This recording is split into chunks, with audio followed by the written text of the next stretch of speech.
नमस्कार दोस्तों, मैं सोनू लोहिया आपके नए यूट्यूब चैनल अकेडमी प्लस में आपका हार्दिक स्वागत करता हूं। और जो आपका यूपी पैट का एग्ज़ाम है तो उसी के मद्देनज़र रखते हुए ये आपकी नई सीरीज है। तो इस सीरीज में हम पढ़ेंगे जो भारत के प्रमुख युद्ध हैं उनके बारे में पढ़ते हैं। तो आपका जो शुरू से लेकर के जैसे कलिंग युद्ध है, कलिंग युद्ध से लेकर के और उसके बाद में आप जो बक्सर का युद्ध है 1764, तो वहाँ तक हम इसमें कवर करेंगे। तो जो आपके प्रमुख युद्ध हैं उनके बारे में इसमें पढ़ना है जो आपके पेपर में पूछे जाने हैं, तो उससे संबंधित इसमें देखते हैं कलिंग युद्ध। ठीक है, तो कलिंग युद्ध आप देख रहे हैं। कलिंग युद्ध अगर बात करें, कलिंग युद्ध किस वर्ष आपका लड़ा गया है, तो कलिंग युद्ध आपका लड़ा गया था 261 BC। तो कलिंग युद्ध की अगर बात करें, जैसे आप पढ़ते हैं मौर्य वंश, कौन सा वंश है? मौर्य वंश। ठीक है, तो मौर्य वंश के शासक आपने पढ़े होंगे चंद्रगुप्त मौर्य। चंद्रगुप्त मौर्य के बाद में आप पढ़ते हैं बिंदुसार, और बिंदुसार के बाद में आपने पढ़े होंगे राजा अशोक। कौन पढ़े हैं आपने? राजा अशोक। ठीक है, अशोक महान भी आप पढ़ते हैं। तो अशोक महान ने जो आपका कलिंग का शासक था इस समय नी के समय में, महापद्मनाभ, क्या नाम है? महापद्मनाभ। तो महापद्मनाभ को इस आपके युद्ध में पराजित किया था। नाम क्या देख रहे हैं आप? नाम है महापद्मनाभ। महापद्मनाभ को आपका जो अशोक हैं, अशोक ने इन्होंने पराजित किया था। और किसको पराजित कर दिया? महापद्मनाभ को। कौन से युद्ध में पराजित कर दिया? आपका कलिंग युद्ध 261 BC। तो ज़्यादातर आपका यही पूछा जाता है कि कलिंग युद्ध किस वर्ष लड़ा गया, तो आप याद रखेंगे 261 BC। और कभी कभी ये भी पूछ लेते हैं, जैसे आपके अशोक के शिलालेख हैं, तो क्वेश्चन आता है कि कलिंग युद्ध का वर्णन, कौन सा युद्ध आपका? कलिंग युद्ध। कलिंग युद्ध का जो वर्णन है ये अशोक के कौन से शिलालेख में मिलता है? तो कलिंग युद्ध का वर्णन अगर शिलालेख पूछ रहा है तो आप याद रखेंगे 13वें शिलालेख में आपका कलिंग युद्ध का वर्णन मिलता है जो अशोक से संबंधित है। ठीक है, तो ये हो गया आपका कलिंग युद्ध। उसके बाद में आप देखेंगे जी आगे, तो आपका प्राचीन काल का हो गया। प्राचीन काल में हमें याद रखना है। फिर जब आप मध्यकालीन भारत में एंट्री करते हैं, तो मध्यकालीन भारत में एंट्री करने के बाद में एक ये आ जाता है, वो इसमें सीरीज में नहीं लगाया गया हमने, लेकिन मैं आपको बता देता हूँ। जैसे भारत में मुस्लिम आक्रमणकारी आपने पढ़े होंगे, तो मुस्लिम आक्रमणकारी में अगर क्रम की बात करें, मुस्लिम आक्रमणकारी का क्रम, ठीक है, तो मुस्लिम आक्रमणकारी का क्रम ये है कि सबसे पहले भारत में आने वाला मुस्लिम आक्रमणकारी कौन है? तो इसमें आप याद रखते हैं मोहम्मद बिन कासिम।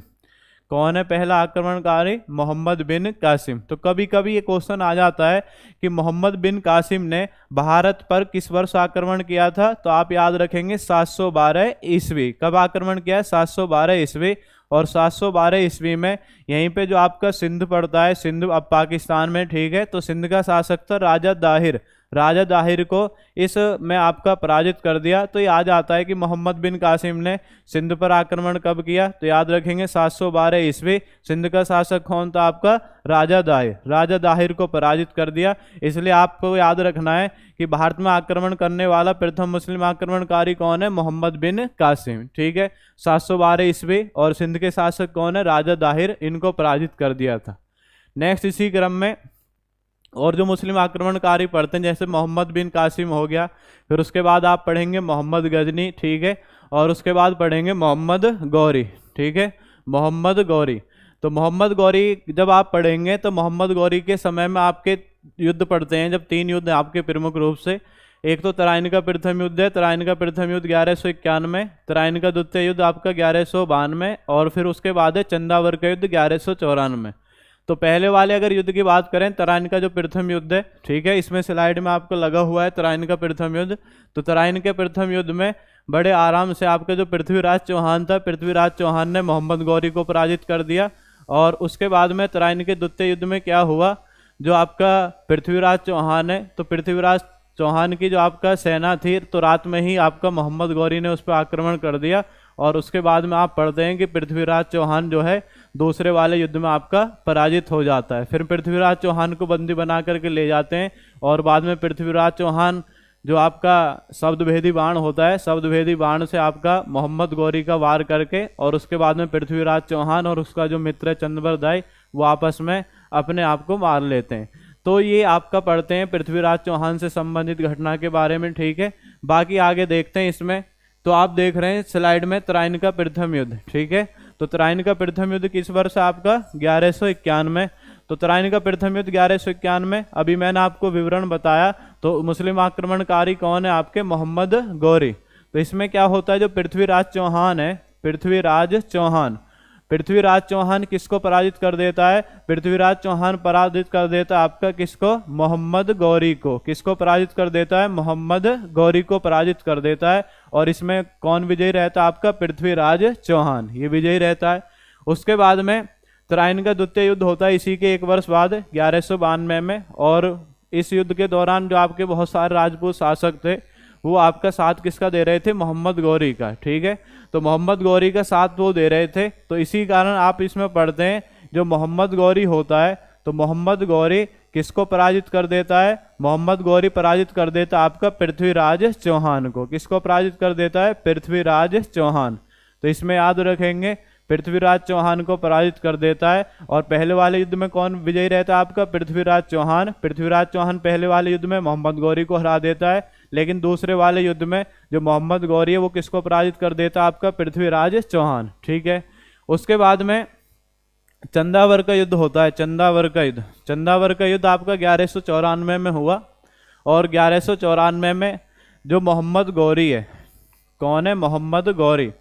मोहम्मद गौरी के द्वारा जो गहड़वाल वंश है, गहड़वाल वंश के शासक थे जयचंद, तो जयचंद को इस युद्ध में पराजित कर दिया जाता है। तो इसमें आप याद रखेंगे कि जो चंदावर का युद्ध है, ठीक है, चंदावर के युद्ध में मोहम्मद गौरी किसको पराजित कर देता है? तो इसमें याद रखेंगे चंदावर के युद्ध में जयचंद को पराजित कर देता है। ठीक है, तो चंदावर यहाँ से चंद निकाल सकते हैं और चंद के आगे बस आपको जय लगानी है, तो क्या बन जाएगा? जयचंद। तो याद हो जाएगा आपका चंदावर के युद्ध में पराजित कर देगा किसको? जयचंद को। ठीक है, आगे बढ़ते हैं। जड़ का युद्ध 1210। उसके बाद में क्या करता है जो मोहम्मद गौरी है, मोहम्मद गौरी अपना शासन अपने जो गुलाम होते हैं तो गुलामों को सौंप करके चला जाता है। और एक गुलाम होता है कुतुबुद्दीन ऐबक। कुतुबुद्दीन ऐबक के द्वारा भारत में एक नए राजवंश की स्थापना की जाती है जिसे बोलते हो आप गुलाम राजवंश। ठीक है, तो दिल्ली सल्तनत काल यहाँ से शुरू होता है गुलाम वंश से। गुलाम वंश आप पढ़ते हैं कि 1206 से 1290। उसके बाद आपका खिल्जी वंश है 1290 से 1320। उसके बाद आप पढ़ते हैं जी खिल्जी के बाद तुगलक वंश है, तो तुगलक वंश आप पढ़ेंगे तो तुगलक वंश है 1320 से 1414। और उसके बाद है सैयद वंश 1414 से 1451। और उसके बाद है लोधी वंश 1451 से 1526। तो इनका आपका समय रहता है क्रम से। तो कभी कभी दिल्ली सल्तनत काल के जो वंश हैं ये क्रम से लगाने के लिए भी आ जाते हैं, तो इनका क्रम भी आप याद रखेंगे। पहले वाले का गुलाम वंश, ठीक है, उसके बाद में खिल्जी, उसके बाद में तुगलक, उसके बाद में सैयद और उसके बाद में आपका लोधी वंश। तो इसी क्रम में आपका जो युद्ध देख रहे हैं जड़ का युद्ध 1210, कौन सा युद्ध है देखेंगे आप। तो पहला आप युद्ध देख रहे हैं इसमें जड़ का युद्ध 1210 इस सीरीज में आगे, ठीक है। तो जड़ के युद्ध की अगर बात करें 1210 में होता है। और इसमें जब कुतुबुद्दीन ऐबक, आपने पढ़ा है गुलाम वंश का संस्थापक, इसकी अचानक घोड़े से गिरकर मृत्यु हो जाती है। तो घोड़े से गिरकर मृत्यु हो जाने के बाद में अब इसी के दो आपके उत्तराधिकारी होते हैं, एक आराम शाह और एक आपका इल्तुतमिश, ठीक है। तो इल्तुतमिश इस दौरान आपका बदायूं यूपी का गवर्नर था, उसे भी सूचना मिलती है और इसकी मृत्यु के बाद फिर आपका दिल्ली पर चढ़ाई कर देता है। लेकिन दिल्ली का जो आपका शासक है कुछ समय के लिए आराम शाह बन जाता है और आराम शाह और इल्तुतमिश के मध्य आपका युद्ध होता है। इस युद्ध को आप क्या बोलते हैं, जड़ का युद्ध, ठीक है। तो जड़ का युद्ध मैंने आपको प्रोसेस बताया कब होता है कैसे, ठीक है। तो जड़ का जो युद्ध है, जो इसमें शासक कौन है, इल्तुतमिश। कौन शासक है, इल्तुतमिश। इल्तुतमिश के द्वारा किसको पराजित कर दिया जाता है, इल्तुतमिश के द्वारा आपका पराजित कौन हो जाता है, इसमें पराजित हो जाता है आपका आराम शाह। कौन पराजित हो गया, आपका आराम शाह इसमें पराजित हो जाता है, ठीक है। तो याद रखेंगे इल्तुतमिश किसको पराजित कर देता है, आराम शाह को। नेक्स्ट आगे इसी क्रम में नेक्स्ट आप देख रहे हैं जी चित्तौड़ अभियान। कौन सा अभियान है, चित्तौड़ अभियान। और ये कब होता है, 1303। तो चित्तौड़ अभियान 1303 में होता है। तो यहाँ के जो आपके शासक थे चित्तौड़ के राणा रतन सिंह और एक उनकी पत्नी थी पद्मावती। तो पद्मावती को प्राप्त करने के लिए और राणा रतन सिंह को आपका पराजित करने के लिए खिल्जी वंश का शासक होता है अलाउद्दीन खिल्जी। तो अलाउद्दीन खिल्जी के द्वारा ये आपका अभियान किया जाता है और इस अभियान को बोलते हैं चित्तौड़ अभियान। तो चित्तौड़ अभियान की अगर बात करें 1303 में आपका किया जाता है। और चित्तौड़ अभियान करता कौन है, करता है अलाउद्दीन खिल्जी। कौन करता है जी, अलाउद्दीन खिल्जी। अलाउद्दीन खिलजी आपका चित्तौड़ अभियान करता है और चित्तौड़ अभियान में किसको पराजित कर देता है, तो वो भी याद रखेंगे। अलाउद्दीन खिलजी चित्तौड़ अभियान करता है और चित्तौड़ अभियान में आपका किसको पराजित कर देगा, ये कर देगा आपका जो यहाँ के शासक थे राणा रतन सिंह। किसको पराजित कर दिया जी, राणा रतन सिंह। तो इसमें ध्यान रखेंगे चित्तौड़ अभियान अगर आपसे पूछा जा रहा है तो चित्तौड़ अभियान याद रखेंगे 1303। तो जो खिलजी वंश का शासक है अलाउद्दीन खिलजी किसको पराजित कर देता है, राणा रतन सिंह जी। इसी क्रम में आगे बढ़ते हैं, नेक्स्ट आगे। तो चित्तौड़ अभियान हो गया। इससे पहले जैसे चंदेरी का युद्ध वगैरह आप स्लाइड में देख रहे हैं, इसमें वो स्लाइड में लगा हुआ नहीं है लेकिन मैं आपको बता देता हूँ इधर की तरफ। तो जो आपके नेक्स्ट हैं इसमें वो आप देख लेते हैं एक बार, ठीक है। तो आप यहाँ से आप उनको कर लेंगे, किसी तरीके से आपके स्लाइड में वो आया नहीं है, ठीक है। तो वो देख लेते हैं। चित्तौड़ अभियान के बाद में एक आप पढ़ते हैं तैमूर लंका आक्रमण। तैमूर लंका आक्रमण, ठीक है। किसका आक्रमण है, तैमूर लंग का आक्रमण। इसे आप ऐसे हेडिंग बना सकते हैं, तैमूर लंग का दिल्ली पर आक्रमण। ये अच्छा क्वेश्चन है क्योंकि पूछा हुआ है, तैमूर लंग का दिल्ली पर आक्रमण। अगर आपसे एक क्वेश्चन पूछा जा रहा है, ठीक है, उससे नेक्स्ट सीरीज में आपको ये याद रखना है, ठीक है। 1303 के बाद में तैमूर लंग का भारत में आक्रमण, ये क्रम से आपका लगा लेंगे इसको। तो तैमूर लंग का भारत में आक्रमण अगर पूछ रहा है तो आप याद रखेंगे तैमूर लंग 1398 में आपका भारत में आक्रमण करता है और इस समय तुगलक वंश चल रहा था, बिल्कुल लास्ट चल रहा था तुगलक वंश का, ठीक है। क्योंकि तुगलक वंश का जो अंतिम शासक था नासिरुद्दीन मोहम्मद तुगलक, तो इसके समय में वो आक्रमण करता है लेकिन वो इसका कोई विरोध नहीं करता और 14-15 दिनों तक ये भारत में रहता है दिल्ली में, और दिल्ली में पूरी तरीके से लूटपाट मचा करके आपका यहाँ से आपका चला जाता है। और वास्तव में जो अपनी शासन की बागडोर है, क्योंकि एक फिर जो नासिरुद्दीन मोहम्मद तुगलक है उसके बाद में वो अंतिम शासक है तुगलक वंश का। उसके बाद में जो आपका खिज्र, उसके बाद में जो सैयद वंश है, ठीक है।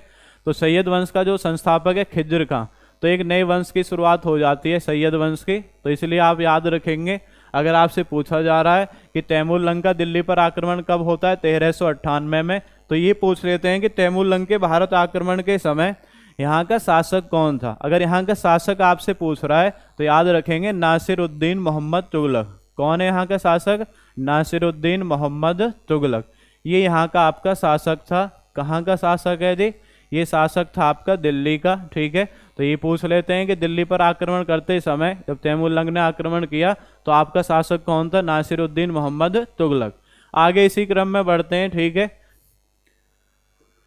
पानीपत का प्रथम युद्ध, इसी सीरीज में आगे आपको ऐड करना है पानीपत का प्रथम युद्ध, ठीक है। आपको समझ में आ रहा होगा क्योंकि मैं भी कोशिश कर रहा हूँ कि साफ लिखा जाए। तो पानीपत का प्रथम युद्ध, पानीपत का जो प्रथम युद्ध है ये आपका 1526 में होता है। कब होता है, 1526। अब इसमें क्या होता है, पानीपत के प्रथम युद्ध में, पानीपत के प्रथम युद्ध में बाबर के द्वारा आपका इस युद्ध के दौरान आप पढ़ते हैं तुगलुमा युद्ध नीति का प्रयोग किया जाता है, ठीक है। तो ये पहला युद्ध ऐसा माना जाता है जिसमें तोपों का भारत में पहली बार प्रयोग किया गया। तो तुगलुमा युद्ध नीति में क्या है, इसमें क्या है आपका गड्ढे खोद करके और उसके बाद में वहाँ पर आपकी तोप सेट कर दी गई और उसके बाद में अलग सी रणनीति इसमें अपनाई, उसको बोलते हैं तुगलुमा युद्ध नीति। तो तुगलुमा युद्ध नीति की बात करें तो तुगलुमा युद्ध नीति का इसमें बाबर ने प्रयोग किया। तो क्वेश्चन आ जाता है कि तुगलुमा युद्ध नीति का प्रयोग बाबर ने किस युद्ध में किया था, तो आप याद रखेंगे पानीपत का प्रथम युद्ध। उसके बाद में इसी में आपको याद रखना है पानीपत के प्रथम युद्ध। तो पानीपत के प्रथम युद्ध के अगर रिजल्ट की बात करें तो बाबर ने किसको पराजित कर दिया, बाबर ने पराजित कर दिया आपका इब्राहिम लोदी। किसको पराजित कर दिया, आपका इब्राहिम लोदी को पराजित कर दिया, जो आपका लोदी वंश का अंतिम शासक माना जाता है, ठीक है। तो आपको याद रखना है कि बाबर ने किसको पराजित कर दिया, इब्राहिम लोदी। तो पानीपत के प्रथम युद्ध में आप याद रखेंगे किस वर्ष हुआ है, 1526। आपसे पूछा जाए कि बाबर ने तुगलुमा युद्ध नीति का प्रयोग कौन से युद्ध में किया, पानीपत के प्रथम युद्ध में। आपसे पूछा जाए कि पानीपत का प्रथम युद्ध बाबर ने किसको पराजित कर दिया, इब्राहिम लोदी को पराजित कर दिया। उसके बाद बाबर यहाँ से लौट करके काबुल गया और काबुल में जो भी यहाँ से आपकी मुद्रा इसने जीती थी तो काबुल में जाने के बाद में ये मुद्रा वहाँ के लोगों के माध्यम से मतलब लोगों को बांट दी गई।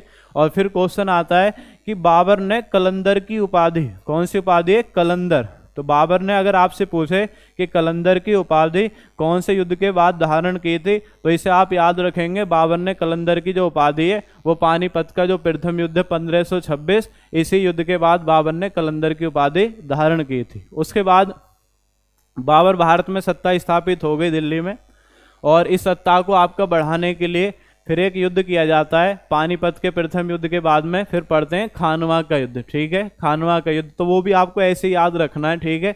तो पानीपत का प्रथम युद्ध आपका क्लियर हुआ। उसके बाद में इसी सीरीज में आगे बढ़ना है, ठीक है, फिर हम इस सीरीज पर आएंगे। तो पानीपत का प्रथम युद्ध आपका कंप्लीट हो गया, और उसके बाद में आप दिखेंगे खानवा का युद्ध, खानवा का युद्ध, ठीक है, कौन सा युद्ध है? खानवा का युद्ध। तो खानवा के युद्ध की अगर बात करें तो खानवा का युद्ध किस वर्ष हुआ है? आपका 1527 में, क्योंकि बाबर ने भारत में 4 प्रमुख युद्ध लड़े हैं, और चारों आपके एक एक वर्ष, जैसे 1526, 1527, 1528, 1529, ठीक है, तो इसी क्रम में। तो खानवा का युद्ध 1527 में हुआ, और बाबर ने क्या कराया इस युद्ध में, ठीक है, बाबर ने किसको हरा दिया? बाबर ने हरा दिया इसको, राणा सांगा को। किसको हरा दिया? राणा सांगा, ठीक है। इससे पहले आपने इब्राहिम लोदी पढ़ा है, तो इब्राहिम लोदी को भी राणा सांगा ने 2 बार पराजित किया था, लेकिन इस युद्ध में बाबर से कौन हार जाता है? राणा सांगा। तो क्वेश्चन आप याद रखेंगे, इससे आगे वाला जो युद्ध है खानवा का युद्ध, तो खानवा का युद्ध आपका 1527 में होता है, और बाबर जो मेवाड़ का शासक है राणा सांगा को पराजित कर देता है खानवा के युद्ध 1527 में। जी आगे बढ़ते हैं इसी क्रम में। नेक्स्ट आपका जो क्रम है वो देख रहे हैं चंदेरी का युद्ध। कौन सा युद्ध आपका? चंदेरी का युद्ध, ठीक है, चंदेरी का युद्ध। तो चंदेरी का युद्ध आप पढ़ते हैं जी, चंदेरी का युद्ध। चंदेरी का युद्ध इससे आगे आपको पढ़ना है, ठीक है, 1528 में, 1528। चंदेरी का युद्ध किस वर्ष आपका? 1528। तो चंदेरी के युद्ध में क्या है? ये आपका बाबर और बुंदेलखंड का जो शासक था, बुंदेलखंड का शासक था आपका मेदिनी राय। कौन? आपका मेदिनी राय। तो आपको याद रखना है जो चंदेरी का युद्ध है 1528 में होता है, और बाबर क्या है? जो बुंदेल का शासक था आपका मेदिनी राय को आपका पराजित कर देता है चंदेरी के युद्ध 1528 में। जी आगे बढ़ते हैं। नेक्स्ट इस क्रम में आपका घाघरा का युद्ध, ठीक है। तो घाघरा का युद्ध आपका घाघरा नदी के किनारे लड़ा गया, ठीक है। तो बिहार में पड़ता है बेसिकली, और बाबर ने इस युद्ध के दौरान जो बिहार में आपके निवास कर रहे थे अफगान, ठीक है, कौन निवास कर रहे थे? अफगान। तो क्वेश्चन आता है कि बाबर ने किस युद्ध के दौरान अफगानों को पराजित किया था? तो अगर इस तरीके से आपसे पूछ रहा है कि बाबर ने किस युद्ध के दौरान अफगानों को पराजित किया, तो आप याद रखेंगे घाघरा के युद्ध 1529। उसके बाद में बाबर की मृत्यु हो जाती है, और मृत्यु होने के बाद में एक नया शासक बनता है, उसी का पुत्र हुमायूं, क्योंकि 4 पुत्र थे, हुमायूं, कामरान, अस्करी और हिंदाल, लेकिन वास्तविक जो सत्ता है वो किसको मिली थी? हुमायूं को, ठीक है। तो हुमायूं के द्वारा आपका एक युद्ध होता है, इसे बोलते हैं चौसा का युद्ध, ठीक है, चौसा का युद्ध। तो चौसा के युद्ध की अगर बात करें, ये आपका हो गया, ठीक है, चंदेरी का बाबर ने मेदिनी राय को, ठीक है, और घाघरा का युद्ध 1529 में बाबर ने अफगानों को पराजित कर दिया। अब आगे बढ़ते हैं इसी क्रम में जो आपके युद्ध है वो है चौसा का युद्ध, ठीक है, चौसा का युद्ध 1539 में हुआ है, और 1539 में आप शासक पढ़ते हैं जो शेर शाह सूरी है, ठीक है, कौन है? शेर शाह सूरी, शेर शाह सूरी, ठीक है, शेर शाह सूरी। तो शेर शाह सूरी के द्वारा किसको पराजित कर दिया जाता है चौसा के युद्ध में? शेर शाह सूरी पराजित कर देता है हुमायूं को। किसको पराजित कर देता है? हुमायूं को पराजित कर देता है शेर शाह सूरी। वास्तव में जो शेर शाह सूरी है, इसका जो नाम था आपका फरीद खां था। क्या नाम था आपका? फरीद खां, ठीक है। तो क्वेश्चन भी आता है कि शेर शाह सूरी ने यानी फरीद खां ने किस युद्ध की विजय के बाद शेर खां या शेर शाह भी आप कह सकते हैं, शेर खां की उपाधि धारण की थी? तो शेर खां की अगर आपसे उपाधि पूछ रहा है तो आप याद रखेंगे चौसा का युद्ध। और चौसा का युद्ध कब आपका लड़ा गया? 1539। तो इसमें हुमायूं को पराजित कर देता है। इसी के 1 वर्ष बाद हुमायूं और इसी के मध्य दोबारा युद्ध होता है, ठीक है। कन्नौज का युद्ध। तो कन्नौज का युद्ध आपका गंगा नदी के किनारे लड़ा गया 1540 में, और इसमें दोबारा से शेर शाह सूरी और हुमायूं का सामना होता है, लेकिन दोबारा से शेर शाह सूरी किसको हरा देता है? तो शेर शाह सूरी हरा देता है दोबारा से किसको? हुमायूं को। तो ये याद रखना, आपका चौसा का युद्ध और आपका कन्नौज का युद्ध दोनों 1540 में, दोनों बार शेर शाह सूरी किसको हरा देता है? हुमायूं को हरा देता है। ठीक है, उसके बाद में क्या है, जो शेर शाह सूरी ने हुमायूं को हरा दिया और फिर बाद में शेर शाह सूरी की अचानक मृत्यु हो जाती है। ठीक है, एक अभियान के दौरान, कालिंजर अभियान आप पढ़ते हैं।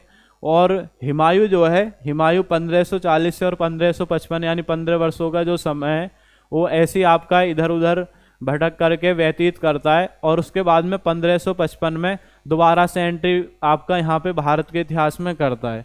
तो 1555 में एक युद्ध होता है, ये पंजाब के निकट लड़ा गया। तो जब बाबर आपका दोबारा से उधर से आता है पंजाब की तरफ से, ठीक है, तो यहाँ पे मच्छीवाड़ा का युद्ध लड़ा जाता है 1555 में। तो इसमें बाबर गलती से भूल गया, हुमायूं याद रखेंगे। ठीक है, तो इसमें मच्छीवाड़ा का जो युद्ध है 1555, तो इसमें आप याद रखेंगे जो हुमायूं है, हुमायूं, तो इसमें इस समय जो आपका शासन चल रहा था अफगानों का, तो अफगान आपके सेनापति थे आपके, एक था हैबात खां, हैबात खां, और एक आपका था ततार खां। एक कौन है? हैबात खां, और एक कौन है? ततार खां। तो ये दोनों सेनापति थे, सिकंदर सूर के सेनापति। तो हुमायूं इन दोनों को पराजित कर देता है, एक हैबात खां को और एक आपका ततार खां। तो मच्छीवाड़ा के युद्ध के बाद फिर दोबारा से भारत में एंट्री कौन करता है? हुमायूं। तो आप याद रखेंगे हुमायूं किसको पराजित कर देता है? हैबात खां और ततार खां। तो ये हो गया आपका मच्छीवाड़ा का युद्ध 1555। आगे इसी क्रम में बढ़ते हैं, सरहिंद का युद्ध। ठीक है, सरहिंद का युद्ध ये भी आपका 1555 में लड़ा गया। और इस युद्ध में क्या हुआ? इस युद्ध में जो हुमायूं है, हुमायूं आपका जो हैबात खां और ततार खां है, इन्हीं का जो आपका शासक था, शासक कौन था इनका? सिकंदर सूर। कौन शासक था आपका? सिकंदर सूर। तो आपको याद रखना है जो हुमायूं है, हुमायूं किसको पराजित कर देता है? हुमायूं आपका पराजित कर देता है किसको? सिकंदर सूर। किसको पराजित कर देता है? आपका सिकंदर सूर। तो याद रखेंगे जो आपका युद्ध है नेक्स्ट इसी क्रम में, सरहिंद का युद्ध 1555, तो हुमायूं के द्वारा किसको पराजित कर दिया जाता है? सिकंदर सूर। तो यह ध्यान रखेंगे आपका सरहिंद का युद्ध। नेक्स्ट इसी क्रम में आगे देखते हैं जी, आगे जो भी आपके युद्ध हैं। ठीक है, नेक्स्ट पानीपत का द्वितीय युद्ध। क्योंकि जब आपका पानीपत के द्वितीय युद्ध की बात करें तो उसके बाद में हुमायूं की सीढ़ियों से गिरने के कारण अचानक मृत्यु हो जाती है, और उसके बाद में जो वास्तव में सत्ता है उसका जो पुत्र है अकबर, लेकिन अकबर का संरक्षण कौन कर रहा था? बैरम खां। तो बैरम खां के द्वारा आपका वास्तव में जो पानीपत का द्वितीय युद्ध है, तो अकबर का संरक्षक कौन था? बैरम खां। कौन था आपका संरक्षक? बैरम खां। और एक आपका जो सिकंदर सूर है, सिकंदर सूर आप कह सकते हैं, या जो अफगान है, अफगानों की तरफ से आपका कौन लड़ रहा था? हेमू। तो आता भी है कि अंतिम हिंदू सम्राट किसे माना जाता है? हेमू को। हेमू। तो हेमू और इस दोनों के मध्य यानी बैरम खां के मध्य युद्ध होता है। बैरम खां किसकी तरफ से लड़ रहा है? अकबर की तरफ से। तो बैरम खां किसको पराजित कर देता है? आपका हेमू को पराजित कर देता है। कौन से युद्ध में? पानीपत के द्वितीय युद्ध में, 5 नवंबर 1556 में जी। तो याद रखेंगे पानीपत का द्वितीय युद्ध 5 नवंबर 1556, और बैरम खां ने किसको पराजित कर दिया? हेमू को पराजित कर दिया। आगे इसी क्रम में बढ़ते हैं, तालीकोटा का युद्ध। बहुत बार क्वेश्चन आया तालीकोटा का युद्ध। तो तालीकोटा का युद्ध क्वेश्चन आता है कि विजयनगर साम्राज्य का पतन, कौन से साम्राज्य का पतन? विजयनगर। विजयनगर साम्राज्य का पतन किस युद्ध के दौरान हो गया था? तो विजयनगर साम्राज्य का पतन कौन से युद्ध के दौरान हो गया? तालीकोटा के युद्ध के दौरान। विजयनगर साम्राज्य आपने पढ़ा हो दक्षिण भारत का। ठीक है, तो इसमें जो विजयनगर साम्राज्य था, सदाशिव राय, सदाशिव राय, सदाशिव राय आप पढ़ते हैं। सदाशिव राय ये विजयनगर साम्राज्य की तरफ से लड़ रहा था। ठीक है, और छोटे छोटे आपके 4 राजवंश से, एक था अहमदनगर, एक था आपका बीजापुर, एक था आपका बीदर, और एक था आपका गोलकुंडा। ये आ जाता है क्वेश्चन आपका कि कौन इसमें शामिल नहीं था। ठीक है, बरार को रखते हैं, बहुत बार बरार रखा है और वो इसमें शामिल नहीं था। तो इसमें याद रखेंगे इसमें याद रखना आपको, जो तालीकोटा का युद्ध है, तो तालीकोटा के युद्ध के दौरान विजयनगर साम्राज्य का जो नेतृत्व है युद्ध में वो कौन कर रहा था? सदाशिव राय। लेकिन आपके चार आप देख रहे हैं राज्य, अहमदनगर, एक कौन है? बीजापुर, एक आपका कौन है? बीदर, और एक कौन है? गोलकुंडा। ये चारों मिलकर के युद्ध लड़ते हैं और जो विजयनगर साम्राज्य के शासक है सदाशिव राय, इसको पराजित कर देते हैं। तो याद रखना है तालीकोटा का युद्ध 1565 में। ठीक है, आगे बढ़ते हैं इसी क्रम में। नेक्स्ट आप देख रहे हैं जी हल्दी घाटी का युद्ध। हल्दी घाटी का युद्ध तो ये अकबर के समय में लड़ा गया, लेकिन अकबर ने इसमें ना तो इसमें प्रतिभाग किया ना पानीपत के द्वितीय युद्ध में, और दोनों अकबर के समय में लड़े गए। तो अगर आप देखेंगे हल्दी घाटी का युद्ध 18 जून 1576 आप इसको देख रहे हैं, तो इसका आपको रिजल्ट देखना है। तो इसमें क्या है, जो हल्दी घाटी का युद्ध है, अकबर का सेनापति था, हिंदू आपका सेनापति था मान सिंह। कौन है? मान सिंह। ठीक है, मान सिंह और किसके मध्य हुआ?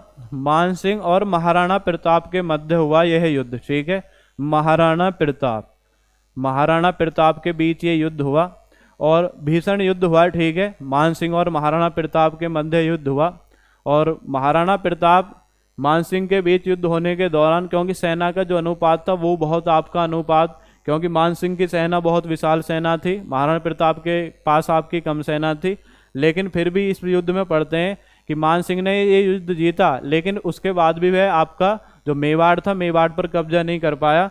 तो ये आपका युद्ध पढ़ते हैं हल्दी घाटी का युद्ध। ठीक है, तो आप याद रखेंगे हल्दी घाटी के युद्ध की अगर बात कर रहा है तो मान सिंह और किसके बीच हुआ? आपका महाराणा प्रताप। उसके बाद में महाराणा प्रताप युद्ध स्थल में से आपके इस युद्ध को छोड़ करके चले जाते हैं। तो आप इसमें याद रखें मान सिंह और महाराणा प्रताप के मध्य हुआ था। ठीक है, तो हल्दी घाटी का युद्ध 18 जून 1576। उसके बाद पढ़ते हैं जी धर्मट का युद्ध। धर्मट के युद्ध की अगर बात करें, ये आपका 1658 में हुआ है। ठीक है, इसमें आप पढ़ेंगे जैसा अकबर, और अकबर के बाद फिर आप शासक पढ़ते हैं जहांगीर उसका पुत्र, उसके बाद शाहजहां। तो शाहजहां के अंतिम दिनों में तो उसके जो आपके पुत्र हैं उनके बीच में फिर आपका राजा बनने के लिए युद्ध होते हैं। तो उसी में से एक आपका युद्ध है धर्मट का युद्ध। कौन सा युद्ध है? धर्मट का युद्ध। तो धर्मट के युद्ध की अगर बात करें तो ये आपका 1658 आप देख रहे हैं, 1658 में हुआ धर्मट का युद्ध। ठीक है, कब हुआ है जी? 1658 में। धर्मट का युद्ध किस वर्ष हुआ आपका? 1658। तो 1658 में इसको देखते हैं कि धर्मट का युद्ध 1658 में हुआ। इसमें एक तरफ तो औरंगजेब, ठीक है, और औरंगजेब का ही भाई है, इसका नाम है मुराद बख्श। ये दोनों आपका मिल करके, क्योंकि अंतिम दिनों में आप पढ़ते हैं शाहजहां बीमार चल रहा था, तो उन्होंने अपना जो उत्तराधिकारी अपने सबसे बड़े पुत्र दारा शिकोह को घोषित कर दिया। तो उसके खिलाफ ये दो भाई हैं दारा शिकोह के, एक औरंगजेब है और एक कौन है? मुराद बख्श। ये दोनों मिलते हैं और जो आपका दारा शिकोह है, दारा शिकोह के खिलाफ युद्ध करने की रणनीति अपनाते हैं। उसके बाद दारा शिकोह क्या है, इस युद्ध में शाही सेना जो थी तो उसका जो नेतृत्व है वो जसवंत सिंह के माध्यम से किया गया। ठीक है, दारा शिकोह इसमें खुद नहीं लड़ता, शाही सेना को भेज देता है, और जो जसवंत सिंह है, जसवंत सिंह इस युद्ध में आपका सेना का नेतृत्व करते हैं। लेकिन जब लगता है कि जसवंत सिंह को हम हारने वाले हैं, ठीक है, उसके बाद जसवंत सिंह युद्ध स्थल छोड़ करके आपका चला आता है, और वास्तव में इसमें फिर कौन जीत जाते हैं? औरंगजेब और आपका मुराद बख्श जी। इसी क्रम में आगे बढ़ते हैं। नेक्स्ट जो आपका युद्ध है ये है आपका सामूगढ़ का युद्ध। याद रखना है सामूगढ़, ये यहाँ पे याद रखेंगे सामूगढ़ है, सामूगढ़ का युद्ध। तो सामूगढ़ का युद्ध अगर आप बात करें तो सामूगढ़ का युद्ध औरंगजेब और जो आपका दारा शिकोह है, ठीक है, शाहजहां का बड़ा पुत्र। तो इसमें याद रखेंगे औरंगजेब और शाहजहां का बड़ा पुत्र कौन है? शाहजहां का बड़ा पुत्र कौन है? आपका दारा शिकोह और औरंगजेब के मध्य होता है ये वाला युद्ध। ठीक है, तो इस युद्ध के दौरान क्या होता है, औरंगजेब बड़े आसानी से आपका किसको पराजित कर देता है? आपका दारा शिकोह को पराजित कर देता है। और इसमें हम पढ़ते भी हैं सामूगढ़ के युद्ध के बाद जो औरंगजेब है, औरंगजेब का जो पहला राज्याभिषेक है, पहला राज्याभिषेक कहाँ पर होता है? आगरा में। कहाँ पर होता है? आगरा। तो याद रखना आपको सामूगढ़ के युद्ध के बाद औरंगजेब का पहला राज्याभिषेक कहाँ पर होता है? आगरा। क्योंकि पढ़ते भी हैं कि मुगल वंश का ऐसा कौन सा शासक है जिसका राज्याभिषेक 2 बार किया गया? औरंगजेब। ठीक है, क्योंकि एक बार तो सामूगढ़ के युद्ध को जीतने के बाद आगरा में होता है, और एक बार आप आगे पढ़ेंगे देवराय के युद्ध को जीतने के बाद फिर आपका दिल्ली में होता है। ठीक है, आगे बढ़ते हैं इसी क्रम में। नेक्स्ट आपका युद्ध है देवराय का युद्ध। ठीक है, देवराय का युद्ध आप क्या देख रहे हैं जी, 1659। क्या देख रहे हैं, 1659। तो देवराय का युद्ध 1659 में होता है, और इसमें जो आपका औरंगजेब है, औरंगजेब, ठीक है, औरंगजेब किसको पराजित कर देता है दोबारा से, औरंगजेब दोबारा से पराजित कर देता है दारा सिकों को। दोबारा से कौन पराजित कर दिया, दारा सिकों। और इस युद्ध के बाद में वास्तव में जो आपका मुगल वंश था, मुगल वंश की जो बागडोर है वो किसके हाथ में आ जाती है, औरंगजेब, क्योंकि दोबारा से पूरे विधि विधान से अपना दूसरा राज्याभिषेक कहाँ पे कराता है, आपका दिल्ली में कराता है। कहाँ पे कराता है, दिल्ली में। तो याद रखेंगे देवराय का युद्ध अगर आपसे पूछ रहा है 1659, और औरंगजेब ने किसको पराजित कर दिया, दारा सिकों को। उसके बाद आपका कहाँ पे आपका राज्याभिषेक हुआ, दिल्ली में। नेक्स्ट लाइन अब पढ़ते हैं खेड़ा का युद्ध। कौन सा युद्ध है, खेड़ा का युद्ध। तो खेड़ा के युद्ध की अगर बात करें तो ये आपका 1707 में हुआ, और 1707 में आप जब पढ़ते हैं एक शासक थे मराठा राजवंश के शासक शिवाजी। ठीक है, तो शिवाजी के दो पुत्र थे, एक आपके साहू जी, ठीक है, और एक आपके थे राजा राम। कौन कौन है आपके, तो आप शिवाजी में पढ़ेंगे शिवाजी, शिवाजी के दो पुत्र हैं, तो उसमें याद रखने शिवाजी के दो पुत्र में एक आपके संभाजी और एक है राजा राम। ठीक है, संभाजी और राजा राम ये याद रखने। तो जो संभाजी हैं, संभाजी का जो पुत्र था साहू जी, तो औरंगजेब ने उसको कैद कर रखा था। और जो राजा राम है, तो राजा राम की जो पत्नी थी ताराबाई। तो ये जो युद्ध है वास्तव में जो आपका मराठा राजवंश है, ठीक है, मराठा राजवंश, मराठा राजवंश के शासक आपके कौन थे, फाउंडर एक बार देख लेते हैं इसको। मराठा राजवंश के शासक थे आपके शिवाजी। शिवाजी के दो पुत्र आप पढ़ते हैं, एक थे आपके कौन, संभाजी, और एक थे आपके राजा राम। संभाजी और राजा राम, तो इनकी जल्दी ही मृत्यु हो गई थी दोनों की। ठीक है, संभाजी और राजा राम। संभाजी का जो पुत्र था ये था आपका साहू जी। कौन था आपका, साहू जी। और राजा राम का छोटा पुत्र था, ठीक है, लेकिन वास्तव में जो शासन आपका संभाल रही थी राजा राम की पत्नी थी। ठीक है, राजा राम की पत्नी कौन थी आपकी, ताराबाई। क्या नाम है, ताराबाई।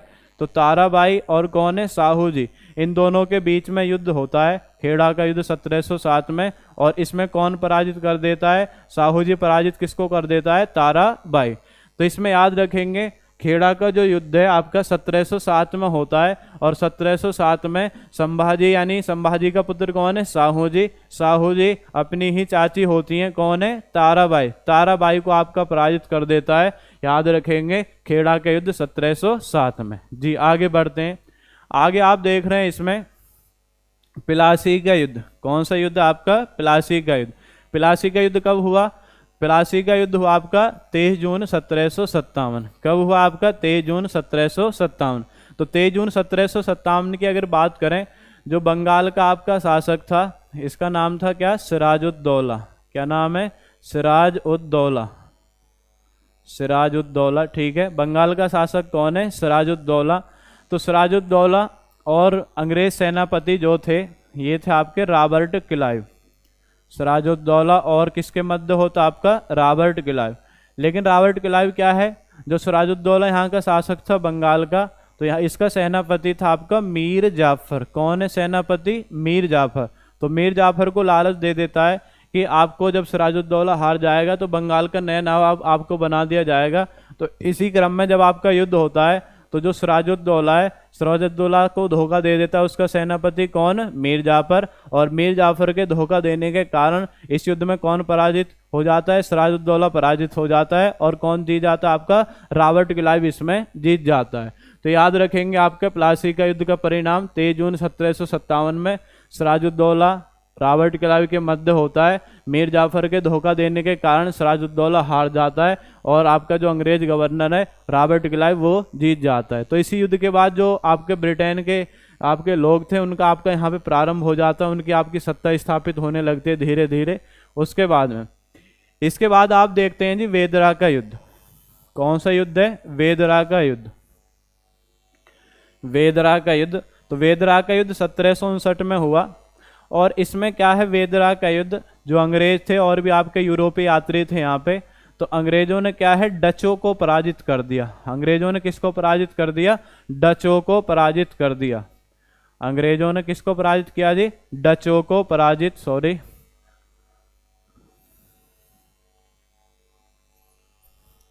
अंग्रेजों ने डचों को पराजित कर दिया, डचों को पराजित कर दिया। तो इसे में याद रखेंगे, अंग्रेजों ने किसको पराजित कर दिया, डचों को पराजित कर दिया इस युद्ध में। ठीक है, याद रखना है इसमें, अंग्रेजों ने किसको पराजित कर दिया, डचों को। जैसे यूरोपीय यात्रियों का आगमन करते हैं, पुर्तगाली है, डच, अंग्रेज, डैन और फ्रांसीसी, तो इसी क्रम में डच भी आए थे भारत में, लेकिन अंग्रेजों ने पराजित कर दिया। कौन से युद्ध में, वेदरा के युद्ध 1759 में। नेक्स्ट आगे अब पढ़ते हैं जी आगे, पानीपत का तीसरा युद्ध।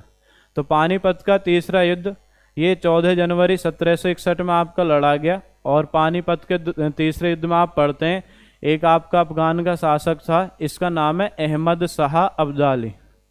कौन है, अहमद शाह अब्दाली। ठीक है, तो जो आपके मुगल वंश था वो लगभग आपका समाप्त सा ही हो गया था। ठीक है, उसके जो भी शासक थे वो वास्तव में सत्ता नहीं चला रहे थे। तो आपका एक शासक है अहमद शाह अब्दाली, ठीक है, अफगान का शासक। तो अहमद शाह अब्दाली ने इसमें किसको हरा दिया, मराठों को पराजित कर दिया। किसको पराजित कर दिया, मराठों को पराजित कर दिया। तो इसमें आप याद रखेंगे, अहमद शाह अब्दाली ने मराठों को कौन से युद्ध में पराजित किया था, तो पानीपत का तीसरा युद्ध आपका 14 जनवरी 1761। तो याद रखेंगे पानीपत के तीसरे युद्ध 1761 में। आगे बढ़ते हैं जी, आगे आप युद्ध देख रहे हैं, ये है बक्सर का युद्ध। बक्सर का युद्ध कब हुआ आपका, 22 अक्टूबर 1764। बड़ा मोस्ट इंपोर्टेंट युद्ध है, ये आपका कंप्लीट हो गया होगा। नेक्स्ट आगे, तो बक्सर का युद्ध 22 अक्टूबर 1764 में हुआ। और क्वेश्चन भी आता है कि अंग्रेजों के द्वारा भारत में सत्ता स्थापित करने के लिए सबसे निर्णायक युद्ध किसे माना जाता है। तो सबसे निर्णायक युद्ध अगर आपसे पूछ रहा है तो सबसे निर्णायक युद्ध कौन सा आपका, बक्सर का युद्ध 1764। अब इसमें क्या हुआ, तो रॉबर्ट क्लाइव जो था आपका, रॉबर्ट क्लाइव के स्थान पर एक नया गवर्नर नियुक्त हुआ, बेंसीटाट। बेंसीटाट ने मीर जाफर को उतार करके, उसी का दामाद था मीर कासिम, मीर कासिम को बंगाल का नवाब घोषित कर दिया। उसके बाद में मीर कासिम ने, जैसे अवध का नवाब है शुजाउद्दौला, मुगल सम्राट शाह आलम सेकंड, उनको अपनी तरफ मिलाया। और मिलाने के बाद में आपका जो अंग्रेज थे उन्हीं के खिलाफ आपका युद्ध कर दिया, और उससे बोलते हैं बक्सर का युद्ध 1764। तो बक्सर का जो युद्ध है 1764 में लड़ा गया। इसमें एक तरफ तो ये 3 शासक थे, एक तो था बंगाल का नवाब, कौन है, बंगाल का नवाब है मीर कासिम। ठीक है, बंगाल का नवाब कौन है, मीर कासिम, मीर कासिम। और एक तरफ इसी में याद रखना है, इसी में एक कौन था, और एक था अवध का नवाब शुजाउद्दौला। अवध का नवाब कौन है जी, शुजाउद्दौला, शुजाउद्दौला। और एक कौन है आपका मुगल सम्राट, और मुगल सम्राट कौन है, शाह आलम सेकंड। मुगल सम्राट कौन है, शाह आलम सेकंड। ये तीनों एक तरफ आपके मिलकर के लड़े थे, लेकिन इन तीनों को जो अंग्रेजों की तरफ से आपका सेना का नेतृत्व कर रहा था, इसका नाम था हेक्टर मुनरो। अंग्रेज सेनापति कौन था, हेक्टर मुनरो। तो हेक्टर मुनरो ने इन तीनों को आपका पराजित कर दिया। कौन से युद्ध में पराजित कर दिया जी, बक्सर के युद्ध 1764। तो इसे ध्यान रखेंगे आप कि बक्सर का युद्ध 1764 में हुआ, जिसमें बंगाल का नवाब कौन है, मीर कासिम, अवध का नवाब कौन है, शुजाउद्दौला, और मुगल सम्राट कौन है, शाह आलम सेकंड। इन तीनों को किसने पराजित कर दिया, आपका हेक्टर मुनरो ने पराजित कर दिया। तो याद रखेंगे आपका बक्सर का युद्ध 1764। इसमें से एक फैक्ट और आ जाता है, क्वेश्चन आता है कि त्रिगुट शक्ति का जो युद्ध है, कौन सा युद्ध आपका, त्रिगुट शक्ति का युद्ध। तो त्रिगुट शक्ति का अगर युद्ध पूछ रहा है तो आप याद रखेंगे बक्सर का युद्ध 1764। उसके बाद में, इसी युद्ध के बाद इलाहाबाद की संधि होती है 1765 में, जिसमें अंग्रेजों को बंगाल, बिहार, उड़ीसा ये क्षेत्र आपके प्राप्त हो जाते हैं। ठीक है, नेक्स्ट इसी क्रम में आप आगे देखते हैं, मेन आपके ये हैं युद्ध। और लास्ट और आपका बचा हुआ है ये आपके मैसूर। ठीक है, जो मैसूर का शासक था आपका टीपू सुल्तान, ठीक है, और हैदर अली, ये आपने पढ़े होंगे, तो उन्हीं से संबंधित हैं। अब आप देखते हैं जी प्रथम आंगल मैसूर युद्ध। प्रथम आंगल मैसूर युद्ध, तो प्रथम आंगल मैसूर युद्ध 1769 में होता है।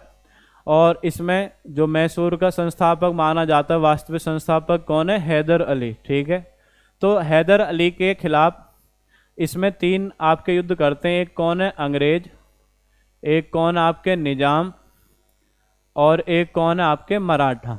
अंग्रेज, निजाम और मराठा, ये तीनों आपके मिल करके किसके खिलाफ युद्ध करते हैं? हैदर अली के खिलाफ युद्ध करते हैं।